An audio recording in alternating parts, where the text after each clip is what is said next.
Salam alaikum. Bonjour. Dans la séance d'aujourd'hui, nous allons donc passer sur les équations et les inconnues d'un problème de calcul des structures. Bien sûr, on va présenter juste l'essentiel, c'est-à-dire le résumé, le strict résumé du cours que vous avez pour les copier ou que vous allez trouver aussi sur les livres. D'accord? Voilà, donc on commence. Calcul des structures élastiques, bilan des inconnus et des équations. Donc, les inconnus des calculs des structures, les éléments qui rentrent en jeu dans le calcul des structures, et premièrement, il y a les tenseurs. Le tenseur de contrainte. Donc, le tenseur de contrainte représente l'état de contrainte en un point d'un solide et dans un repère bien déterminé. Par exemple, ici, dans le cas d'un repère cartésien x1, x2, x3, le tenseur de contrainte quelconque qui représente en un point quelconque de ce solide est le suivant. Vous voyez que le tenseur il comprend 9 inconnus, 9 variables, qui sont les sigma 1, 1, sigma 2, 2, sigma 3, 3, etc. Ce sont des contraintes donc, de traction, si vous voulez, et les contraintes de cisaillement. Ce tenseur a une propriété de symétrie qu'on peut montrer à partir des équations d'équilibre des moments. C'est-à-dire que sigma j égale à sigma j, ce qui réduit le nombre de variables à 6. Voilà. Passons maintenant à une petite démonstration. On va chercher par exemple à écrire l'équilibre des moments suivant l'axe Z. Si je prends donc mon solide, voilà, et je modélise la répartition des contraintes selon les trois faces principales d'un cube. Donc ici, je prends donc un élément de volume cubique de côté dx1, dx2 et dx3 selon les trois directions du repère.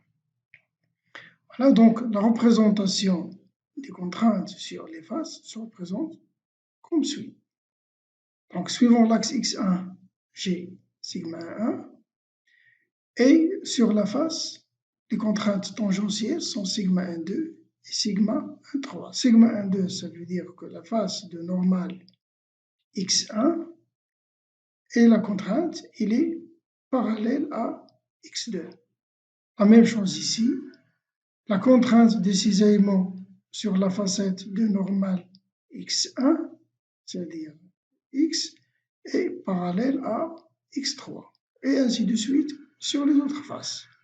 Maintenant, je vais écrire l'équation d'équilibre des moments suivant l'axe x3.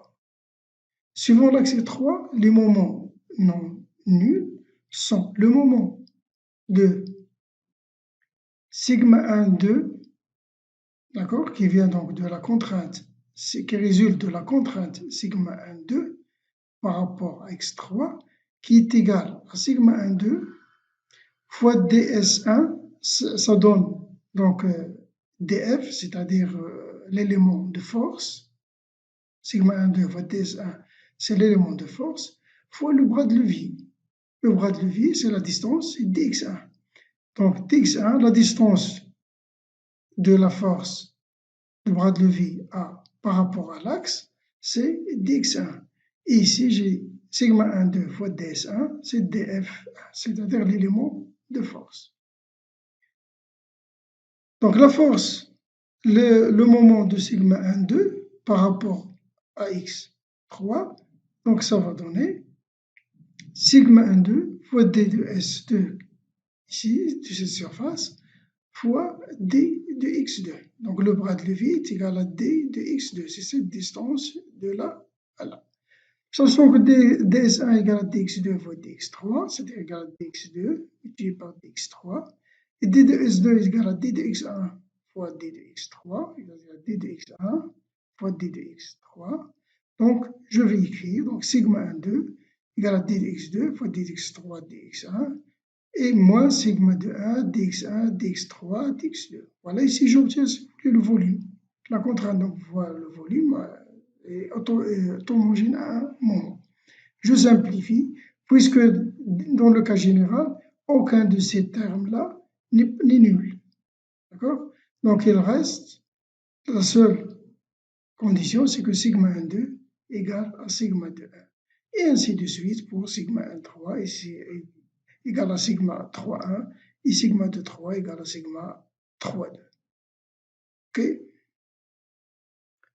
Je vais faire une petite correction ici.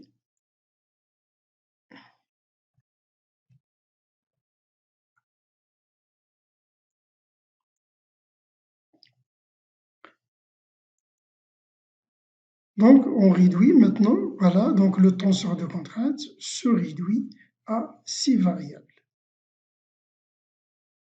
Les vecteurs qui sont relatifs à la contrainte, il y a principalement le vecteur contrainte. D'accord? Donc, le vecteur contrainte, on a point M d'une surface de normale N. Donc, le vecteur contrainte qui dépend du point M et de la normale N à la surface. Ce vecteur contrainte, que j'ai noté ici, grand T, d'accord, se décompose en une composante normale N, d'accord, et une composante tangentielle tout. Donc la composante normale, elle est selon la normale de la surface, et la composante tangentielle, elle se décompose en deux composantes. Taux 1 suivant T1, c'est-à-dire, et taux 2 suivant la verticale T2. Voilà donc ici la décomposition du vecteur contrainte dans le repère local à une surface, en un point d'une section. La résultante des forces et des moments en un point. Voilà deux autres vecteurs qu'on peut encore calculer à partir des tenseurs de contrainte. La résultante, c'est égal à l'intégrale sur la surface de Tmn fois ds. Et la résultante des moments est égale à OM vectoriel Tmn ds. Voilà, le calcul, pourquoi ce calcul, il est très important et très utile. Il est utile pour déterminer le tenseur statique dans une section, c'est-à-dire de chercher par la suite les sollicitations de la section. Donc, à partir des tenseurs de contraintes, si je calcule les contraintes, je calcule par la suite la résultante des forces dans la section et la résultante des moments dans la section. Je peux en déduire la sollicitation à laquelle elle est soumise ma section, c'est-à-dire à la rotation, à la torsion, à la flexion, à la traction, au cisaillement, etc. Donc, ça va me permettre de déterminer le tenseur statique. L'équation d'équilibre. Donc, à partir du tenseur de contrainte, je peux calculer la résultante des forces, la résultante des moments et déduire la sollicitation à laquelle est soumis le solide dans la section considérée et au point considéré de la section. Ok. Deuxièmement, à partir des tenseurs de contrainte, je peux écrire maintenant les équations d'équilibre. Les équations d'équilibre, ce sont l'équation d'équilibre, il me donne trois équations qui me permettent de déterminer les inconnus sigma et j, c'est-à-dire les inconnus. Parfois, je ne connais pas toutes ces inconnus, des sigma et j, quelques sigma et j sont inconnus. Et pour les connaître, l'une des équations que je peux utiliser pour les déterminer est les équations et d'écrire les équations d'équilibre. Les tenseurs de déformation. Donc, nous avons vu le tenseur de contrainte, maintenant on passe au tenseur de déformation. Donc, à chaque contrainte correspond une déformation. D'accord? Donc, le tenseur de déformation, il comprend aussi 9 composantes. Voilà, ici sont les composantes de dilatation linéaire. Et ici, les cisaillements. Voilà, les tractions, les cisaillements. D'accord? De par la même chose, donc le tenseur de déformation, il est aussi symétrique par cette définition. Donc le epsilon ij égale 1 sur 2 d rond i sur d rond ij plus d rond ij sur d rond xi, ceci dans le cas des petites déformations, lorsque je néglige les éléments de second ordre. Voilà, donc pour récapituler, donc les vecteurs, donc les tenseurs, nous avons tenseur de contrainte et tenseur de déformation.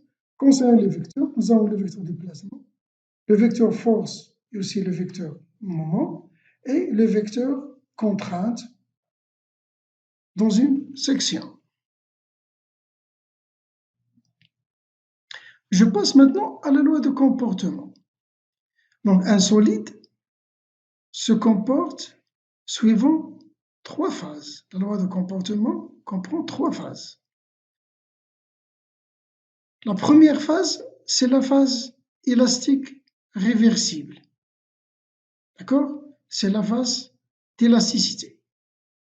La deuxième phase, si je continue donc à appliquer, à augmenter la force, c'est la phase irréversible. Voilà, je vais seulement dans un seul sens. Si je relâche, le solide ne reprend pas sa position initiale, bien son état initial de déformation. Il continue à se déformer, mais si je relâche, il ne revient pas à la position, à l'état initial. Par contre, dans le domaine élastique, le solide, donc il peut revenir à l'état initial de déformation. Si je continue, voilà, après donc la force maxi, viendra donc par la suite, il y a donc la rupture. Et le solide donc va se casser. Nous étudions seulement ce stade, le stade de l'élasticité linéaire. Donc l'élasticité linéaire, elle est exprimée par la loi de Hooke, qui donne donc une équation, une relation linéaire, F égale à K fois delta L, qu'on peut calculer en fonction des modules Young et de la surface, etc. Donc vous avez donc les formules. Ou sigma égale à E fois epsilon, que vous connaissez très bien donc en résistance des matériaux. Maintenant, on va aborder la notion de linéarité géométrique et linéarité physique. On parle de linéarité géométrique lorsque le tenseur de déformation est linéarisé, lorsqu'il n'y a pas d'éléments non linéaires dans le tenseur de déformation. D'accord? Il n'y a que des éléments d'ordre 1. C'est une relation linéaire. Et lorsque la relation de comportement est aussi linéaire du point de vue mathématique, c'est-à-dire de la forme y égale à ax plus b, ou sigma égale à e fois epsilon par exemple, dans ce cas-là, on parle de linéarité physique. Donc on parle de linéarité physique lorsque la loi de comportement des matériaux s'exprime par une relation linéaire. Dans le cas de présence de linéarité géométrique et linéarité physique de point de vue simultané, le problème donc est classé comme linéaire, et là on fait appel à la théorie de l'élasticité linéaire dans le cas de calcul des structures. Voilà, la loi de Hooke, c'est la loi qui permet donc, qui représente le comportement élastique linéaire des solides. Alors, de point de vue donc mathématique, je représente le comportement élastique linéaire par cette équation, c'est-à-dire la déformation en fonction de la contrainte, ou inversement, la contrainte en fonction de la déformation. Et ici, vous voyez donc très bien, on voit l'utilisation du module Young et du coefficient de Poisson comme caractéristique mécanique.